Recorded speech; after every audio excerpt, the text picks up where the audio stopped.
ನ್ಯಾಯಾಲಯದ ಅನುಮತಿ ದೊರೆತರೆ ತುಮಕೂರಿನ ಸರ್ಕಾರಿ ಕಿರಿಯ ಕಾಲೇಜು ಮೈದಾನದಲ್ಲೇ ದಸರಾ ಆಚರಣೆ ಮಾಡಲಾಗುವುದೆಂದು ತುಮಕೂರು ದಸರಾ ಸಮಿತಿ ಮುಖಂಡರಾದ ಬಸವರಾಜ್ ಸ್ಪಷ್ಟಪಡಿಸಿದ್ದಾರೆ.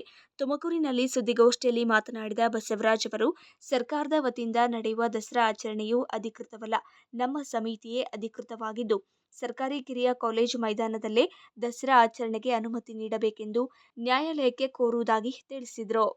ಒಂದು ವೇಳೆ ನ್ಯಾಯಾಲಯ ಅನುಮತಿ ಕೊಟ್ಟರೆ ಕಾಲೇಜು ಮೈದಾನದಲ್ಲೇ ಆಚರಣೆ ಮಾಡಲಾಗುವುದು, ಇಲ್ಲದಿದ್ದರೆ ಶ್ರೀರಾಮ ದೇವರ ದೇವಸ್ಥಾನದಲ್ಲಿ ಮಾಡಲಾಗುವುದೆಂದು ಹೇಳಿದ್ದಾರೆ. ಅಧಿಕೃತವಾಗಿರುವಂತಹ ಸಂಸ್ಥೆ ತುಮಕೂರು ದಸರಾ ಸಮಿತಿ ರಿಜಿಸ್ಟರ್ಡ್. ಜಿಲ್ಲಾಡಳಿತವಾಗಲಿ ಸರ್ಕಾರವಾಗಲಿ ದಸರಾ ಮಾಡಲಿಕ್ಕೆ ಅಧಿಕೃತವಾದಂತಹ ಸಂಸ್ಥೆಗಳಲ್ಲ. ಹಾಗಾಗಿ ನಮ್ಮದು ಅಧಿಕೃತವಾದಂತಹ ಸಂಸ್ಥೆ. ಹಾಗಾಗಿ ಹೈಸ್ಕೂಲ್ ಫೀಲ್ಡಲ್ಲಿ ಕಳೆದ 34 ವರ್ಷದಿಂದ ಮಾಡ್ಕೊಂಡು ಬಂದಿದ್ದೀವಿ. ಮುಂದೆ 34 ವರ್ಷದಿಂದ ಕೊಡಬೇಕು ನಮಗೆ ಅನುಮತಿಯಲ್ಲಿ ಹೈಸ್ಕೂಲ್ ಫೀಲ್ಡಲ್ಲಿ ಅಂತ ಹೇಳಿ ಮಾನ್ಯ ಕರ್ನಾಟಕ ಉಚ್ಚ ನ್ಯಾಯಾಲಯದಲ್ಲಿ ವಿನಂತಿ ಮಾಡಿದ್ದೀವಿ. ನಿನ್ನೆ ಕೋರ್ಟ್ ಮುಂದೆ ಬರಬೇಕಾಗಿತ್ತು. ಅದು ಕೋರ್ಟ್ ಸೀರಿಯಲ್ ನಂಬರ್ ರೀಚ್ ಆಗಲಿಲ್ಲ. ಮತ್ತೆ ನಮ್ಮ ವಕೀಲರು ವಿನಂತಿ ಮಾಡಿದ್ದಾರೆ. ಅದು ಬುಧವಾರ ದಿವಸ 100% ಬರುತ್ತೆ. ಮುಂದಿನ ಬುಧವಾರ ಹೈಕೋರ್ಟ್ ಮುಂದೆ ಬರುತ್ತೆ. ಅದರ ಆದೇಶಕ್ಕೆ ಅನುಗುಣವಾಗಿ ಅನುಮತಿ ಕೊಟ್ಟರೆ ಈ ವರ್ಷದ ದಸರಾ ತುಮಕೂರು ದಸರಾ ಸಮಿತಿ ಆಚರಿಸುವಂಥ ದಸರಾ ಹೈಸ್ಕೂಲ್ ಫೀಲ್ಡಲ್ಲಿ ಕಾರ್ಯಕ್ರಮ ಆಗುತ್ತೆ ಅನ್ನುವಂಥದ್ದು ನಿಮ್ಮ ಮೂಲಕ ನಾನು ನಾಗರಿಕರಿಗೆ ಹೇಳುವಂಥದ್ದು. ಇಲ್ಲ ಕೋರ್ಟ್ ಅನುಮತಿ ಇಲ್ಲಿ ರಾಮ ಮಂದಿರದಲ್ಲೇ ನಡೆಯುತ್ತೆ. ಹೌದು, ಪ್ರತಿ ವರ್ಷ ಕಳೆದ ವರ್ಷ ಏನು ನಡೀತು ಹಾಗೆ ರಾಮ ಮಂದಿರದಲ್ಲೇ ನಡೆಯುತ್ತೆ.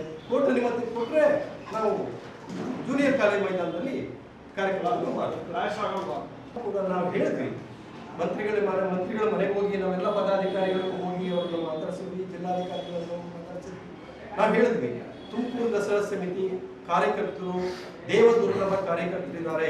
300-400 ಜನ ಕಾರ್ಯಕರ್ತರು ಎಲ್ಲ ಕೆಲಸವನ್ನು ಬಿಟ್ಟು 3-4 ತಿಂಗಳು ಕೆಲಸ ಮಾಡುವಂಥ ಕಾರ್ಯಕರ್ತರು ಮತ್ತೆ ನಿಷ್ಠಾದಿಂದ ಕೆಲಸ ಮಾಡುವಂಥ ಕಾರ್ಯಕರ್ತರಿದ್ದಾರೆ.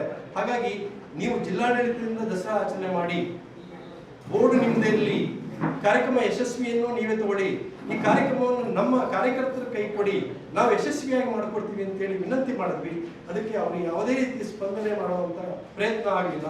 ಆ ಕಾರಣಕ್ಕೋಸ್ಕರ ಈ ಕಾರ್ಯಕ್ರಮ ನಿಲ್ಲಬಾರದು. ಯಾಕಂದ್ರೆ ಇವತ್ತಿನ ಜಿಲ್ಲಾಡಳಿತದಲ್ಲಿ ಇರುವಂಥ ಅಧಿಕಾರಿಗಳು, ರಾಜಕಾರಣಿಗಳು ನಾಳೆ ಇತರ ಇರುವುದು ಅಲ್ವೇ ಅಲ್ಲ. ಇದು ಶಾಶ್ವತವಾಗಿ ಉಳಿಯುವಂಥದ್ದು. ತುಮಕೂರು ದಸರಾ ಸಮಿತಿ ಶಾಶ್ವತವಾಗಿ. ಹಾಗಾಗಿ ಇದನ್ನು ನಿಲ್ಲಿಸಬಾರ್ದು ಅಂತ ಹೇಳಿ ತುಮಕೂರು ನಾಗರಿಕರು ಒತ್ತಾಯ ಮಾಡಿದ್ರು. ಆ ಕಾರಣಕ್ಕೋಸ್ಕರ ಹೋದ ವರ್ಷ ಮಾಡಿದ್ದೀವಿ, ಮುಂದೆನೂ ಕೂಡ ಹಾಗೆ.